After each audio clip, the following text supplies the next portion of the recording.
Now, next is my favorite part, mascara.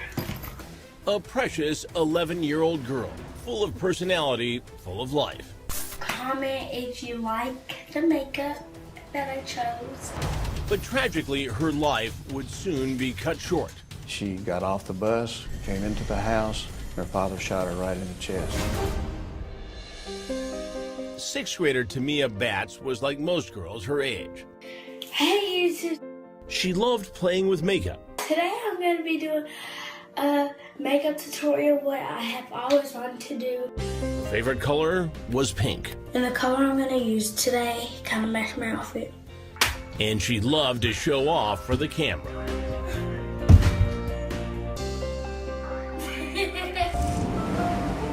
In the fall of 2016, Tamia was excited about starting a new school year at a new school.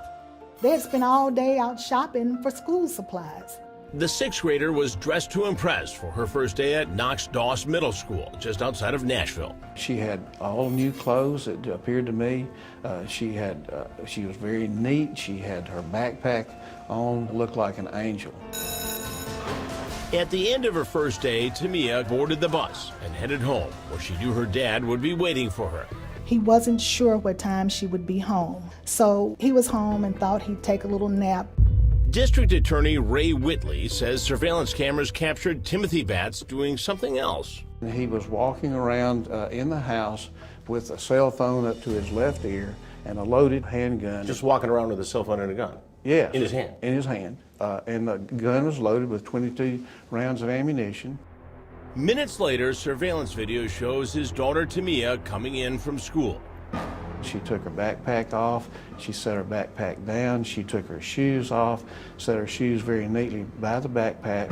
Defense attorney Joy Kimbrough says Timothy was just starting to doze off when he heard the door open. He yelled again, "Who is that?" No one responded. He sat up in his bed, and then he saw a shadow. A quick shadow. It just leaped across like... Shadow. When he saw that shadow, he knew someone was in the house. Fearing for his life, he grabs a gun from under the dresser and goes to investigate. He's about to exit his room door. His daughter, and see, he doesn't know it's his daughter, jumps from the side, his right side. She comes from the side and says, "Rah!" like that. Trying to scare him. Well, she grabs him. Just messing around. And he thinks it's an intruder. Right. He thinks, for a split second, they got me. And he shoots one time. The bullet went through the little girl's chest, came out of the other side, and lodged in the wall. She had a little training bra, and there was a bullet hole in the training bra. After the shot is fired, surveillance video shows Tamia jumping up and down. He said, "Did I shoot you? Did I shoot you?" She said, "I don't know." She pulled up her shirt, and he saw the hole. The frantic father grabbed his daughter and rushed her to a nearby hospital. But 2 hours later, the bright and beautiful 11-year-old was dead. It was so sad what happened, but it was just a big mistake. A big mistake that prosecutors say Timothy Batts tried to cover up with a big lie. Now, he initially said that she was shot when she arrived home. He told the police officer the same thing, that she was holding her chest and she was bleeding from her chest when she came into the house. She was screaming. And of course, that was a total fabrication. Attorney Joy Kimbrough says her client had to lie so he could stay with his daughter. He doesn't know if she's going to need blood. He doesn't know if she's going to need an organ.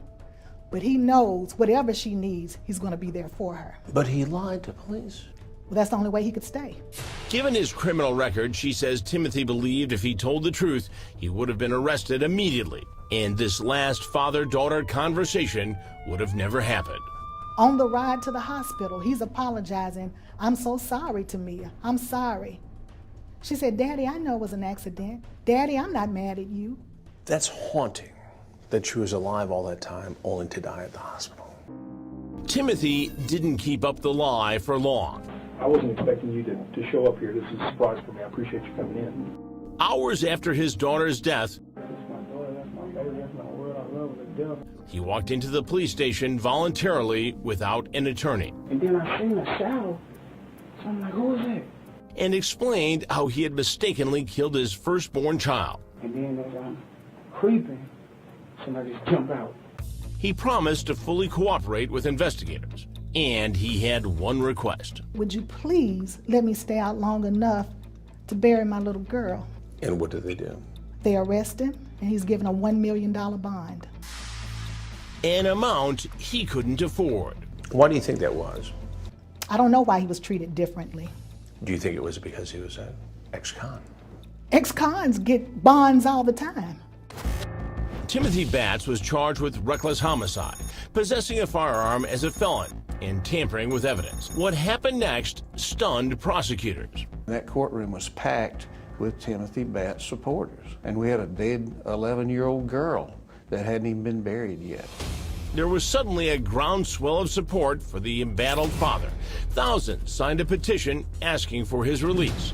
Ultimately, a judge reduced Batts' bond to $500,000. A lot of his supporters got together and people pooled their money. The father of four made bail and was out in time to attend Tamia's funeral, but his freedom didn't last long.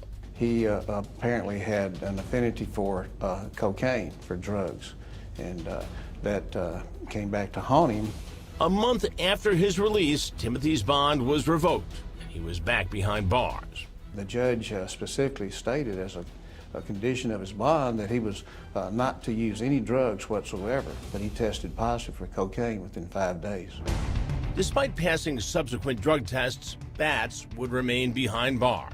It is totally irrelevant. Within 5 minutes of Tamia being in the house, she was shot. Timothy Batts admits he killed his own daughter. How many shots did you fire? One shot. He says it was a tragic mistake. Prosecutors say it was something else. It was reckless behavior by a convicted felon that shouldn't have had a gun in the first place. The highly charged case against a father and felon He's no thug, like they try to portray him to be.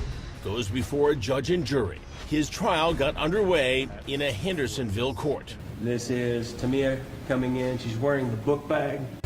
Just seconds after he fired the gun, hitting his daughter, he rushes to get her help. Very good. Let the record reflect. Jurors were presented two very different pictures of the Tennessee dad, who tearfully took the stand to recount his last conversation with Tamia on their way to the hospital. And she was like, Daddy, just tell me this a dream. Daddy, tell me it's a dream. And then I was like, I just kept on telling her, I'm sorry, Tamia, I'm sorry. And then she was like, I know. I know it. Now, the defense painted him as a concerned father who fought for custody, who had been victimized himself in a shooting in the past, and he just reacted. Part of that is true. He did fight for custody, and he did have custody of Tamia and her brothers and sisters, but he also had another side as well, and that side was a dark side. District Attorney Ray Whitley is referring to Timothy's criminal past. According to police, he had 4 arrests and 2 convictions for drug possession. It doesn't take a lot to be a felon in Tennessee. Something defense attorney Joy Kimbrough tried to downplay. Here in Tennessee, if you possess marijuana 3 times, a little marijuana you're going to smoke. The 3rd time is a felony. Was Timothy a criminal? Timothy is a person who in the past had been charged and convicted of a crime. But was he now living in fear because of that criminal past? And I told the jury that he was distracted for some reason. That is Mr. Batts coming in his house. In court, prosecutors used surveillance video as evidence that the father was distracted the day he killed his daughter. Appears to be a silhouette of a pistol right there. And then if he goes forward, as his arm swings to the behind him, you can see the pistol again in his right hand. Prosecutors say it was the gun used to kill Tamia. He came home and he was walking around in the house with a cell phone up to his left ear and a loaded gun. And the gun was loaded with 22 rounds of ammunition. Once looking over his shoulder, it's almost like he was expecting somebody to be following him, coming to get him inside the home. People were led to believe he was walking around the house talking on the phone with a gun. That's what it sounds like. But that's not what happened. The defense claimed the gun belonged to Timothy's cousin, who had left it at his house just 2 days earlier. The cousin had been drinking, and he did not want to leave in his car with a gun. So he asked Timothy if he mind keeping the gun or could he leave it at the house. But he knew he wasn't supposed to have a pistol with him. Well, he wasn't supposed to have a pistol. Right, but he did. But this was just a circumstance. This wasn't an ordinary thing. This isn't something that happens all the time. This is what the defense claims that surveillance video shows. When he left home, he took the gun with him so no one could get to the gun.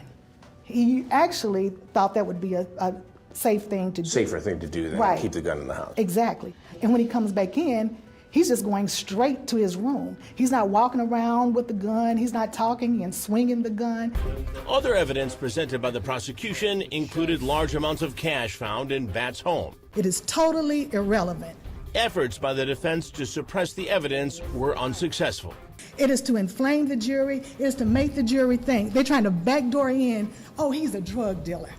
They already know about a felony conviction for drugs. But prosecutors argued the cash showed Batts' state of mind the day he shot and killed Tamia. These are all factors that would show that Mr. Batts was distracted to the point that he shot his daughter recklessly. The father hung his head and cried when prosecutors showed jurors the bloody clothes that had to be cut off his daughter. An apparent bullet hole here at the top of this blood. The defense called Timothy Batts to the stand, and he told the court in his own words how he mistakenly shot his daughter. At the edge of the door, she'd jump out from the side of the wall and say, "Wow!" And you know, as if to scare me. And the gun was in my hand, and it just went off. And I realized it was Tamia. I'm like, "Tamia, please tell me you're not hit." His lawyer said he had reason to be extra cautious that day. She showed jurors 6 bullet wounds he got from a shooting 6 years earlier. During closing arguments, the defense said Batts was simply a father who made a terrible mistake and panicked. He's no thug, like they tried to portray him to be. He is a human being with 4 little children, 1 that died, 3 little children now. He is a man that's been beat up on enough. He is a man that's taken 6 shots in the back and in the back of his head. He's been beat up on enough. I ask that you find him not guilty. While prosecutors zeroed in on the reckless homicide charge. The defendant, Timothy Batts, fired without looking. That's why all of us are here today, and Tamia Batts is not. After 9 hours of deliberations, jurors found Timothy Batts not guilty of tampering with evidence, guilty of being a felon in possession of a firearm, but were deadlocked on the charge of reckless homicide. Juror number 1, I assume that you are hung on count 1, is that correct? Yes, sir. Just one kept prosecutors from winning a conviction. Did the foreman say why this one juror held out? She just did. She was not going to vote guilty. Rather than retry Batts, a plea bargain was reached. We agreed that if he were to plead guilty as charged to reckless homicide, that we would recommend to the judge that charge would run concurrently at the same time with the felon in possession of a firearm charge. With time already served, he could be granted parole in a matter of months. Was justice served in this case? It was. It definitely was, because he has been held accountable. He did plead guilty to reckless homicide. He is serving 4 years. Was the sentence just in this case? Not to me, not to Timothy, not to his kids, not to his mother. Should he have custody of his other children when he gets out of prison? He made one horrible, horrible mistake. He has had a history of being involved with drugs, but that's certainly not any business of mine at this point. Surely he's learned a lesson. Well, bye YouTube. Hope you love my video.